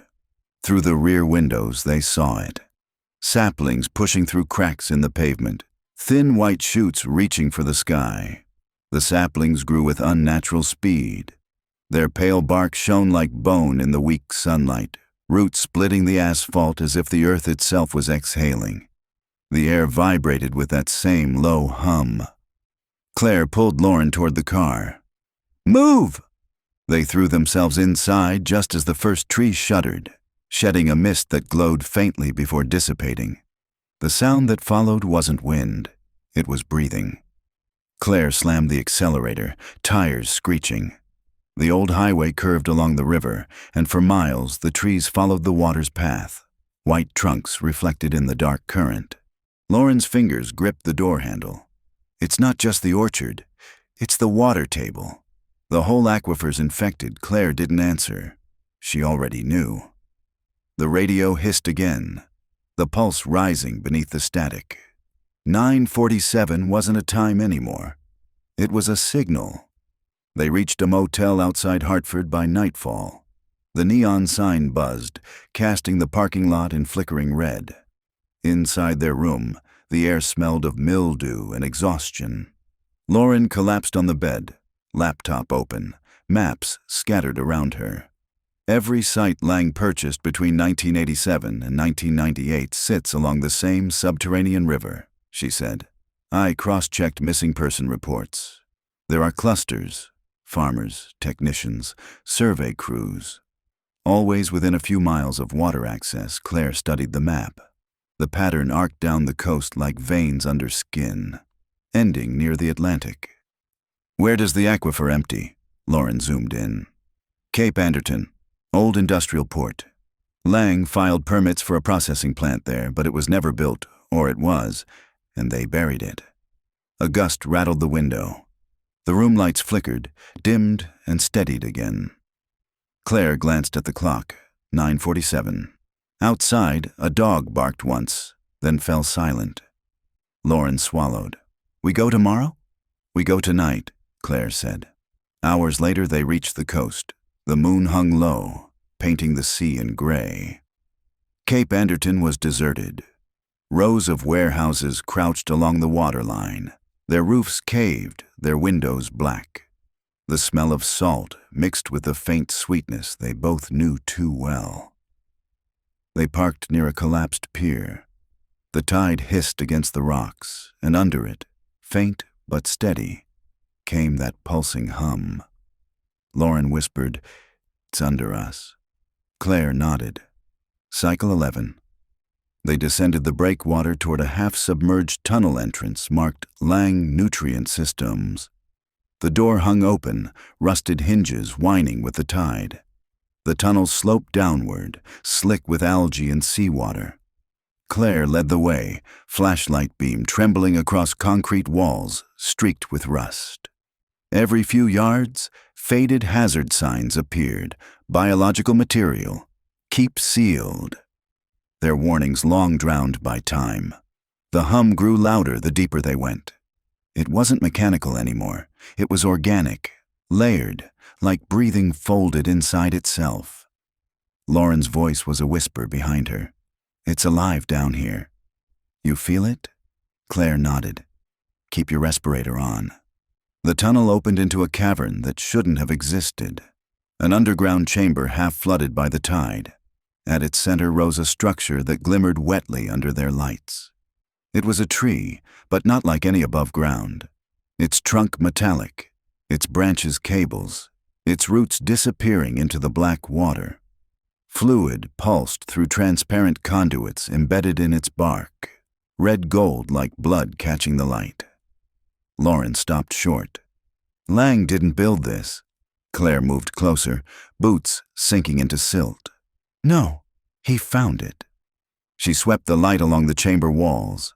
Dozens of human shapes were fused there, half-formed, their features distorted as though caught mid-breath.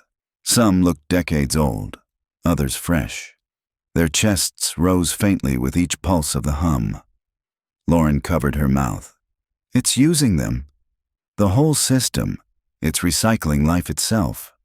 Claire reached the base of the metallic trunk. Embedded in the roots was a plaque, corroded but legible. The Orchard Initiative. EST. 1943, sponsored by Lang Industries, in partnership with U.S. Department of Agriculture. She read the rest aloud in disbelief. This started as a government project. Lauren's voice cracked, and they buried it when they lost control. At that moment, the hum deepened, resonating through the water and the walls. The bodies fused into the metal began to stir, their heads turning in unison toward the two women. Claire whispered, "Back away." "Don't run." The figures' mouths opened, releasing a sound like wind through hollow reeds. A single word carried on countless breaths. "Continue." The entire chamber vibrated. The water churned, glowing faintly as new roots spread across the surface like veins. Lauren grabbed Claire's sleeve. "It's waking up again." Claire raised her gun, though it felt absurd against something like this. "Move!" They splashed back toward the tunnel as the metallic roots began to climb the walls, reaching for air, for light, for them. The tunnel shook around them. Bolts dropped from the ceiling and clattered into the rising water. The air thickened with heat and that smell. Apples, iron, something sweet, rotting at the edge of taste. Claire shoved Lauren forward. "Keep going! Don't stop!" The slope grew steeper, water tugging at their legs. Behind them came a wet tearing sound. Something massive was forcing its way up from the chamber. The hum had changed pitch, no longer a rhythm but a voice, a deep vibration carrying syllables they almost recognized. Cycle. Renew. Light flared from behind, red gold washing over the walls. The sea surged inward, driven by some unseen force. For one surreal instant, Claire saw the metallic tree rising out of the chamber like a living tower, its branches piercing the roof. They burst out into the night at the shoreline, gasping, the surf slapping cold against their shins. The water around the pier glowed faintly, streaked with the same color as the fluid in the tank. Lauren turned, eyes wide. "It's in the ocean now." Claire could only nod, chest heaving. The hum rolled through the tide like a pulse spreading outward. "Come on," she said hoarsely. "We have to warn them." They climbed the rocks toward the car. Behind them, the glow rippled farther out to sea, carried by the current. Flocks of gulls wheeled above the water, shrieking as if in pain before scattering into the dark. By the time they reached the highway, a thin line of red shimmered along the horizon. Just a reflection, she told herself, until it pulsed in time with her heartbeat.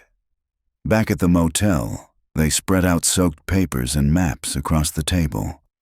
Lauren traced the aquifer lines with a trembling finger.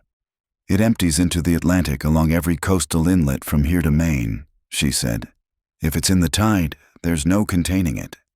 Claire stared at the wet footprints they'd left on the floor, each one leaving a faint reddish glow that faded slowly. "It's not just the orchard anymore," she murmured. "It's the world's water." Lauren looked at her. "Then what do we do?" Claire's voice was quiet. "Find where it began." Before 1943, they left before sunrise. The sky over the coast bled gray into pale gold, the sea too calm for the weight it carried. The radio was silent for once. The pulse had gone quiet, as if the thing beneath the water was listening. Lauren drove while Claire sifted through the soggy pages from Lang's notebooks.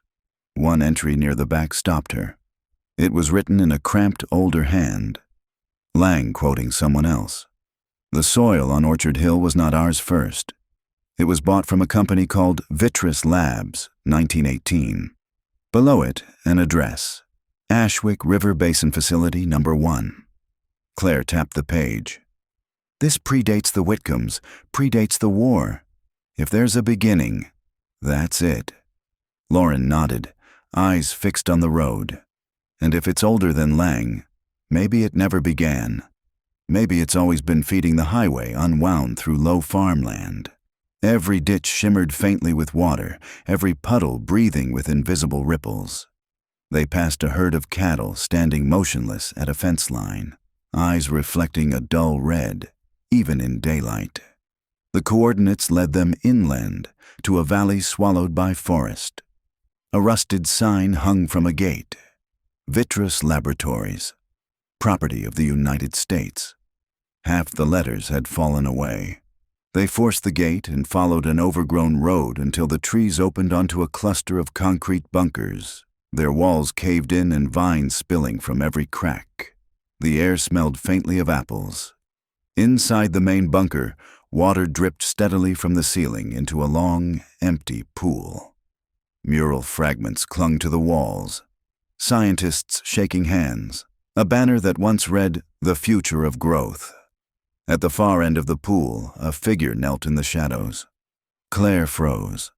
It was Paul Whitcomb, or what was left of him. His skin was gray, streaked with veins that glowed faintly under the flashlight. He lifted his head, eyes glassy but aware. "You followed it," he said, voice slow and distant. "It wanted you to." Claire stepped forward. "Paul, What is it? He smiled faintly. Not what. Who? The orchard is only how it dreams. Every 90 minutes it remembers itself, Lauren whispered. Remembers what? Paul's head tilted, as though listening to something only he could hear. Us. A tremor rolled through the bunker floor. The puddles began to shimmer with red light. Roots pushed through the cracks, thin tendrils tasting the air. Claire pulled her weapon, useless but instinctive. "Paul, get back!" he only whispered. Too late, before the roots reached him. They climbed his legs, his chest, his throat. He didn't fight. When they receded, he was gone, absorbed into the concrete like water into sand. The hum returned, soft and patient, coming from everywhere at once. Lauren grabbed Claire's arm. "We have to go." Claire didn't move. She looked around the ruined lab, at the spreading glow crawling up the walls. "If this is where it started," she said quietly, "we end it here." Lauren stared at her. "How?" "By starving it." She pulled a flare from her pack, struck it, and threw it into the growing water. The flame hissed, sputtered, then caught, turning the puddle into a searing line of red. The heat rose instantly, the air filling with a sound like 1,000 heartbeats breaking in unison. They ran as the bunker began to collapse behind them. Outside, the forest burned silently. No smoke, no crackle, only a wave of light racing through the trees toward the valley. Claire and Lauren reached the ridge and turned just in time to see the ground cave inward, swallowing the ruins of Vitreous Labs. Then, finally, the hum stopped. For the first time in weeks, silence held. Lauren fell to her knees, sobbing with relief. "It's over," she whispered. Claire looked toward the horizon. The dawn was clear, the river below still, yet at the farthest bend of water, a single ripple moved against the current, glowing faintly red before fading into blue. "Maybe," Claire said softly. She turned toward the rising sun, its light catching in her eyes like reflection off a still pool. Bright, steady, unreadable. The silence after the fire was absolute. For 3 days, helicopters circled the blackened valley, dropping sensors, taking samples, and declaring the area biologically inert. Claire stayed long enough to help write the incident report. Unexplained industrial contamination, full containment achieved. Then she drove away without looking back. Lauren left town the same night, promising to send her the lab notes from Boston once they'd been digitized. The two women hugged in the motel parking lot, both knowing they might never see each other again. When Claire finally returned to her apartment in Arlington, the ordinary world felt too quiet. No hum, no pulsing red, only the city's gentle murmur through open windows. She told herself she'd rest for a few days, file her final report, then move on to something smaller, insurance fraud maybe. But the quiet had weight to it, like a breath held too long.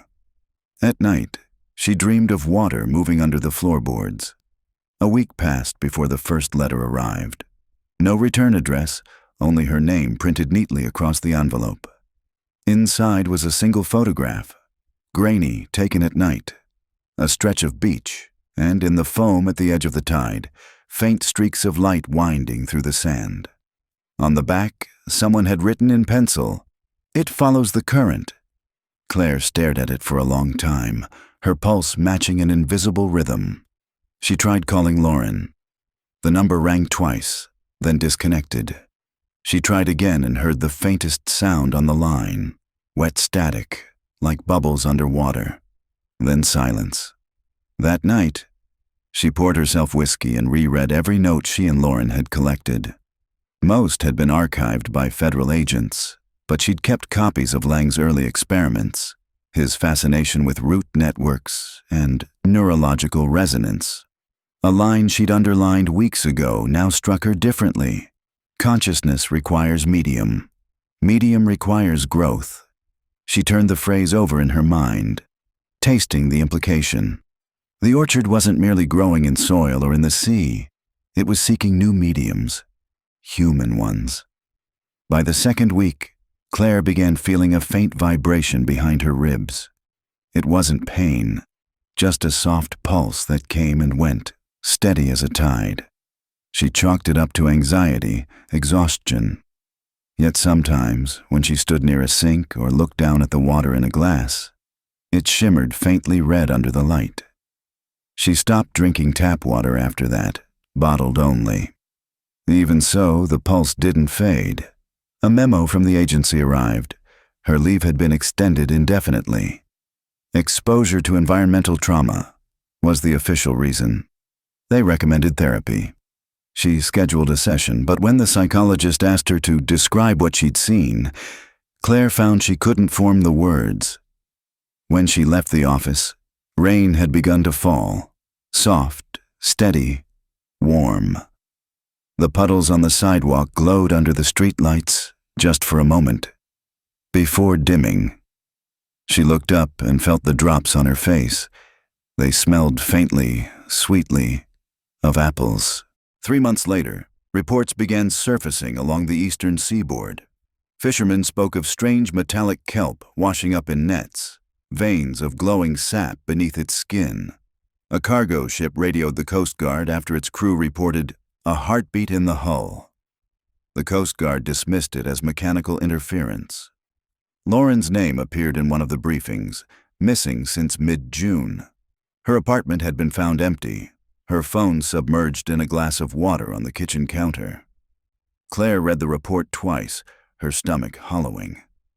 That night, she dreamed of standing again at the orchard. The trees were bare, the soil glistening wet, and beneath the roots something enormous shifted, waiting. When she woke, her palms were damp and smelled faintly of salt. The last entry in her field notebook came weeks later. Her handwriting was uneven, the ink smeared by moisture. If the orchard dreams through us, then maybe the only way to stop it is to stay awake forever. That was the day she stopped sleeping.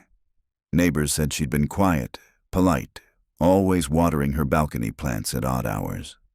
The landlord found the apartment a month later, lights on, windows open, a half-empty glass of water still trembling slightly on the table, as though from some distant vibration. On the balcony, her plants had overgrown their pots, roots spilling across the concrete floor and curling toward the drain.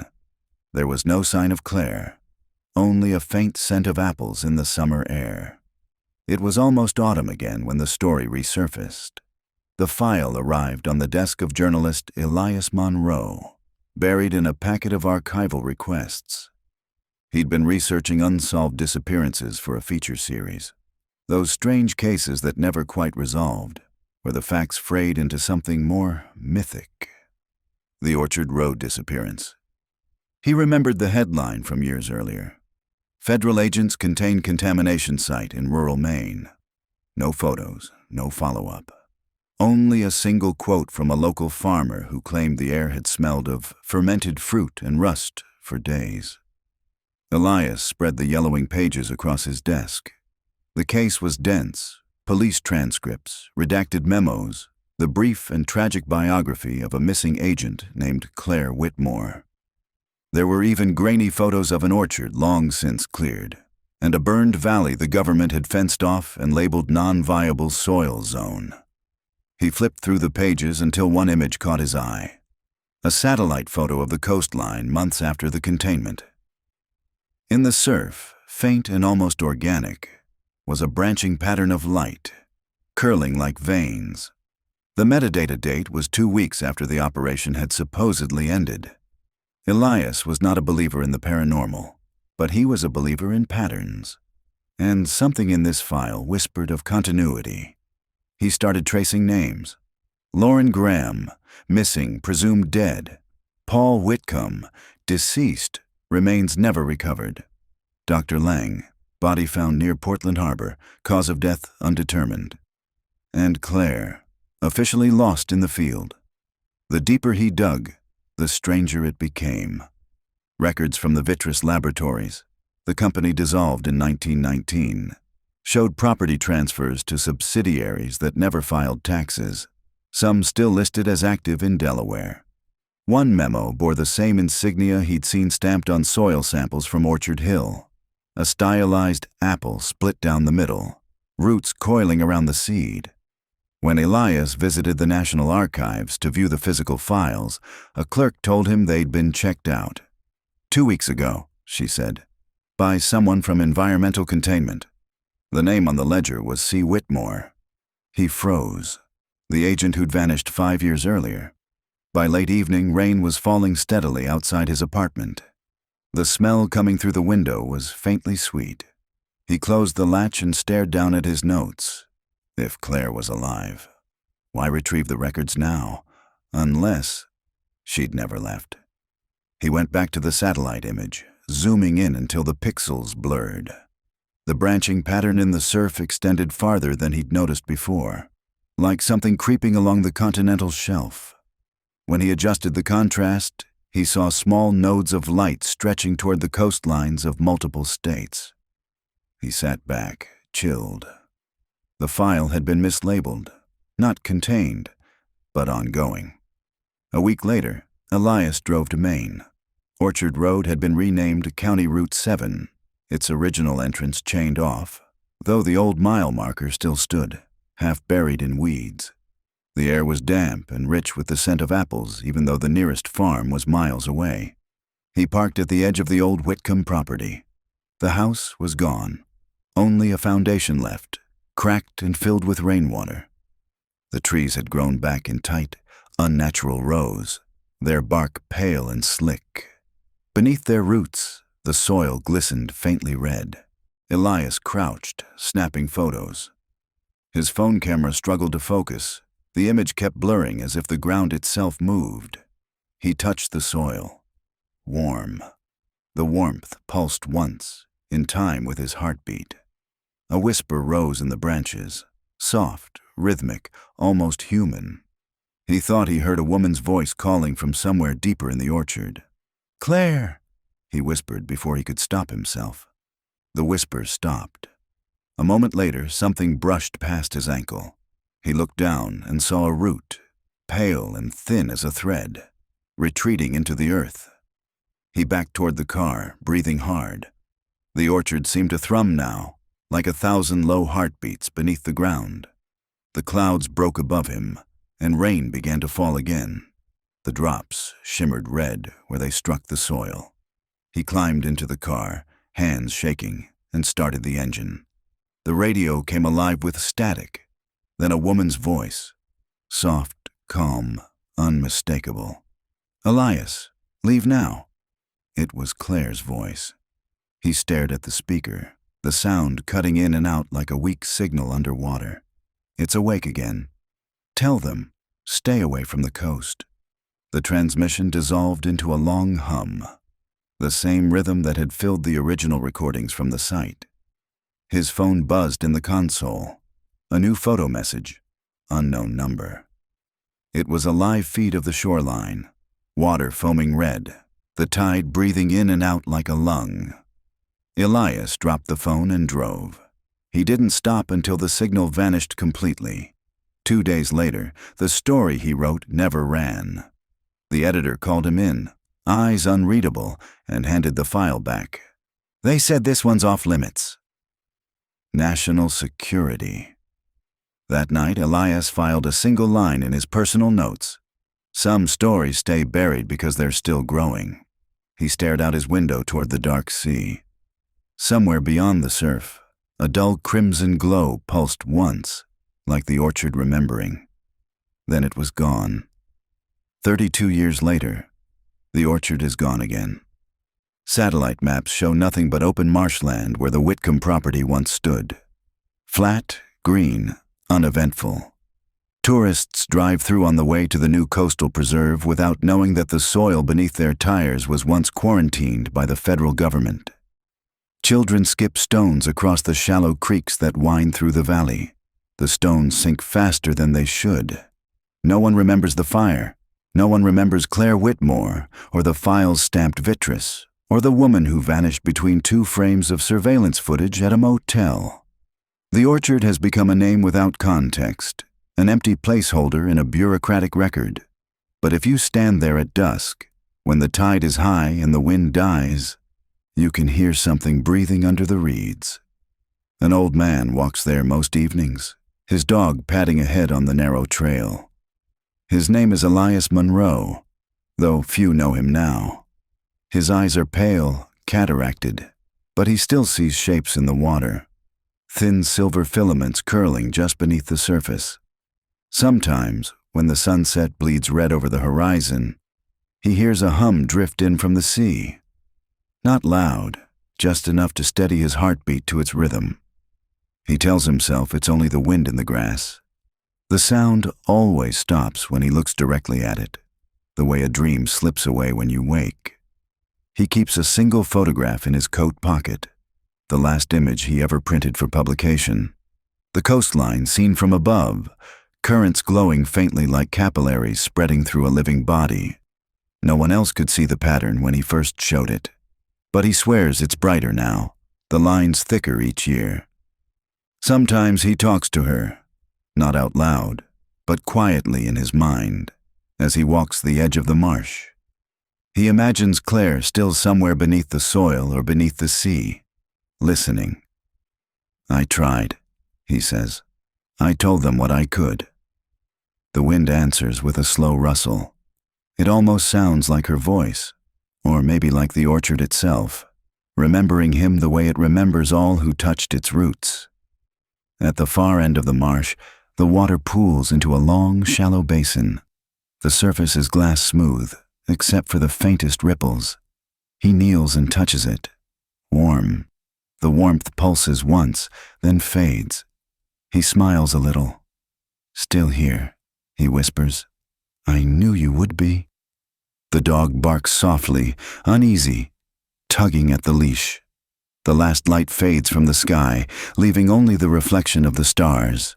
For an instant, the pattern of those stars and the pattern glowing faintly beneath the water align perfectly, branches of light reaching toward each other across the dark. Then the tide turns. The glow fades. The night holds still. Only the smell of apples drifts across the marsh, sweet and distant, as if carried from another time.